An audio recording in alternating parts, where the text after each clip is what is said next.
নমস্কার বন্ধুরা, আপনাদের প্রত্যেককে স্বাগত জানাই আপনাদের প্রত্যেকের প্রিয় ইউটিউব চ্যানেল এডুকেশন নোটসে। আমি বুদ্ধদেব কর্মকার।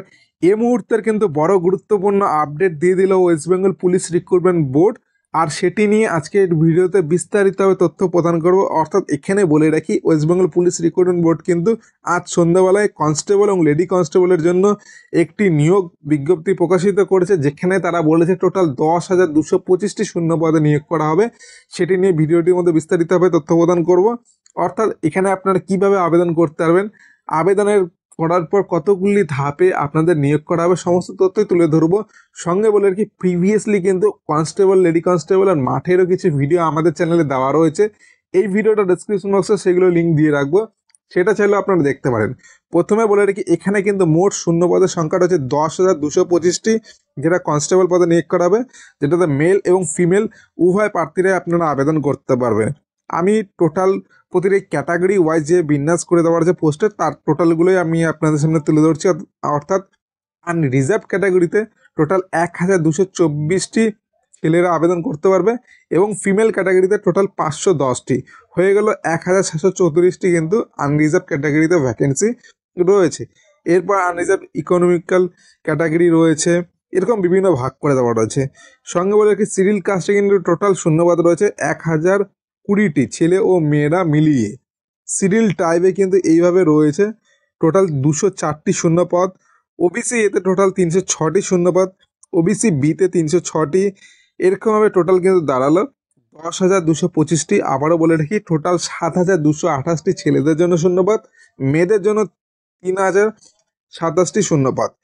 এখানে আরেকটি জিনিস আপনাদের জানি নাকি, এখানে আপনারা যারা আবেদন করবেন প্রত্যেকে কিন্তু মাধ্যমিক পাস থাকলে আপনারা আবেদন করতে পারবেন, এবং প্রত্যেককে ভারতীয় নাগরিক হতে লাগবে।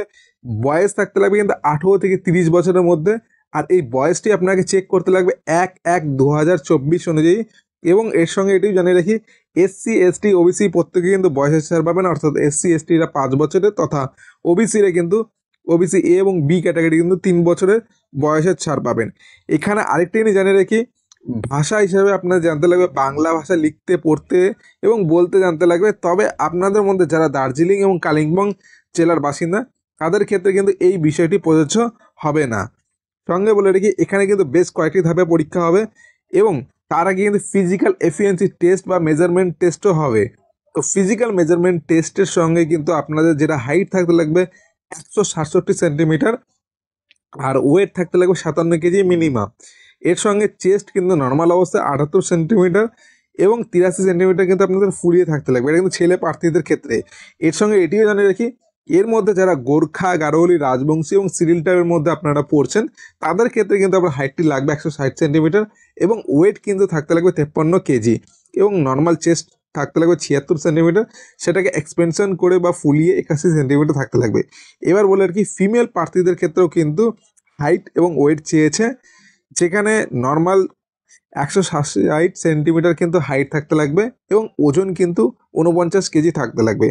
আর আপনারা যারা ফিমেল প্রার্থীরা রয়েছেন গোর্খা, গারোলি, রাজবংশী এবং সিরিল টাইপের মধ্যে, তাদের ক্ষেত্রে কিন্তু হাইটটি চেয়েছে 152 সেন্টিমিটার, এবং ওয়েট কিন্তু চেয়েছে 45 কেজি। এরকমভাবে কিন্তু থার্ড জেন্ডারদের জন্য কিন্তু হাইট এবং ওয়েট দিয়ে দেওয়া রয়েছে, দুটি বিভাগে বিভক্ত করে। এবার বলে রাখি, এখানে কিন্তু ফিজিক্যাল এফিসিয়েন্সি টেস্ট চাওয়া হয়েছে, যেটাতে ছেলেদের জন্য 1600 মিটার দৌড় থাকবে বা রান থাকবে, যেটা 6 মিনিট 30 সেকেন্ডে কভার করতে লাগবে, এবং ফিমেল প্রার্থীদের ক্ষেত্রে 800 মিটার, যেটা 4 মিনিটে কভার করতে লাগবে। আর থার্ড জেন্ডারদের ক্ষেত্রে কিন্তু 3 মিনিট 30 সেকেন্ডে 800 মিটার কভার করতে লাগবে।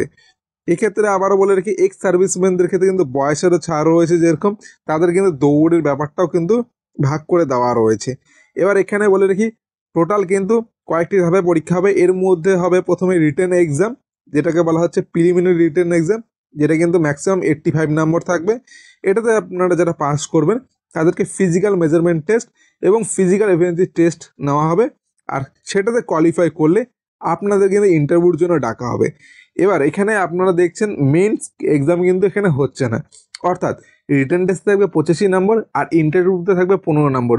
টোটাল হয়ে গেলে 100 নম্বর। এই 100 নম্বরের উপরেই কিন্তু মেরিট গঠন করা হবে। অর্থাৎ ফিজিক্যাল মেজারমেন্ট টেস্ট ও ফিজিক্যাল এফিসিয়েন্সি টেস্টটা কিন্তু শুধুমাত্র কোয়ালিফাইং রাউন্ড রয়েছে। আর রিটেন এক্সামে বলে রাখি, জেনারেল অ্যাওয়ারনেস এবং জেনারেল নলেজের উপর থাকবে কিন্তু 25 নম্বর, ইংলিশে থাকবে 10 নম্বর, এলিমেন্টারি ম্যাথামেটিক্স যেটা কিনা মাধ্যমিক লেভেলের আসবে সেখানে থাকবে কিন্তু 25 নম্বর, সঙ্গে রিজনিং এবং লজিক্যাল অ্যানালিটিক্সে থাকবে কিন্তু 25 নম্বর, টোটাল হয়ে গেলে 85 নম্বর। আর এটাতে পাস করলে আপনাদের ফিজিক্যাল মেজারমেন্ট টেস্ট এবং ফিজিক্যাল এফিসিয়েন্সি টেস্টের জন্য ডাকা হবে। আর প্রশ্ন কিন্তু হবে বাংলা এবং নেপালিতে। সঙ্গে বলে রাখি প্রতিটি সঠিক প্রশ্নের উত্তরের জন্য কিন্তু আপনাদের 1 নম্বর দেওয়া হবে, এবং নেগেটিভ প্রশ্নের অর্থাৎ নেগেটিভ উত্তর হলে বা ভুল উত্তর হলে কিন্তু নেগেটিভ রয়েছে, যেটা থাকবে 1/4 করে নেগেটিভ। আর এটাতে পাস করলে আপনার ফিজিক্যাল মেজারমেন্টের টেস্ট এবং ফিজিক্যাল এফিসিয়েন্সি টেস্টের জন্য ডাকা হবে। সেটাতে কোয়ালিফাই করলে আপনাদের ইন্টারভিউর জন্য ডাকা হবে, যেখানে আবারও বলে রাখি 15 নম্বরে থাকবে। আর পুরো 85 প্লাস 15 নম্বরের উপরে ভিত্তি করে কিন্তু ফাইনাল মেরিট গঠন করা হবে। এবার আসলো অ্যাপ্লিকেশন ফি এবং প্রসেসিং ফি বা কত রয়েছে। এক্ষেত্রে বলে রাখি অ্যাপ্লিকেশন ফি রয়েছে 150 টাকা, প্রসেসিং ফি রয়েছে 20 টাকা, টোটাল কিন্তু 170 টাকা রয়েছে। তবে যারা সিরিয়াল কাস্ট এবং সিরিয়াল টাইপের মধ্যে আপনারা বিলং করছেন তাদের ক্ষেত্রে কিন্তু শুধুমাত্র প্রসেসিং ফি লাগছে, সেটা হলো 20 টাকা। এবার আপনারা যারা এই নোটিশটি সংগ্রহ করতে যাচ্ছেন তাদের প্রত্যেককে বলবো এদের অফিসিয়াল ওয়েবসাইটে আসতে লাগবে। এদের দুটি অফিসিয়াল ওয়েবসাইট রয়েছে, একটা পুলিশ রিক্রুটমেন্ট বোর্ড ওয়েস্ট বেঙ্গলের, আরেকটি রয়েছে westbengalpolice.gov.in। দুটোরই লিঙ্ক আমি ভিডিওটা ডেসক্রিপশনে দিয়েছি, সেখানে এই পেজটি খুলে চলে আসবে এবং তারপরে কিন্তু নিচে থেকে রিক্রুটমেন্ট নোটিফিকেশন সেকশনের মধ্যে আপনারা সেই নোটিশটা পেয়ে যাবেন এবং সেখান থেকে কিন্তু নোটিশটি ডাউনলোড করে আপনারা কিন্তু সেটা দেখতে পারেন। আপনারা যারা অনলাইনে আবেদন করবেন সেটা লিঙ্কটি ভিডিওটা ডেসক্রিপশন বক্সে আমি দিয়ে রাখবো যথাসময়ে। এবং এই অনলাইনে আবেদন কিন্তু শুরু হচ্ছে 7/3/2024 থেকে, যেটা চলবে 5/4/2024 পর্যন্ত। এবার অনলাইনে আবেদন করার সময় অনেকেরই ভুল হতেই পারে, তো সেক্ষেত্রে বলে রাখি এখানেও কিন্তু একটি সুযোগ দিবে, যেটা কিন্তু 8/4/2024 থেকে 14/4/2024, টোটাল কিন্তু 7 দিনের জন্য একটা উইন্ডো খোলা হবে। সেখানে আপনারা যদি কোনো রকম ভুল করে থাকেন ফর্ম ফিল আপের সময়, সেটা কিন্তু এডিটিং উইন্ডো দেওয়া হবে। এরপরে যদি আপনাদের কাছে কোনো প্রশ্ন থাকে অবশ্যই কমেন্ট বক্সে সেটি মেনশন করে রাখতে পারেন। এবং এই ভিডিওটি আপনাদের ভালো লেগে থাকলে ভিডিওতে একটি লাইক করে নিজের দরকারি বন্ধুদের সাথে ভিডিওটি শেয়ার করতে পারেন। এখানে এই ভিডিওটি শেষ করছি। বন্দে মাতরম, জয় হিন্দ।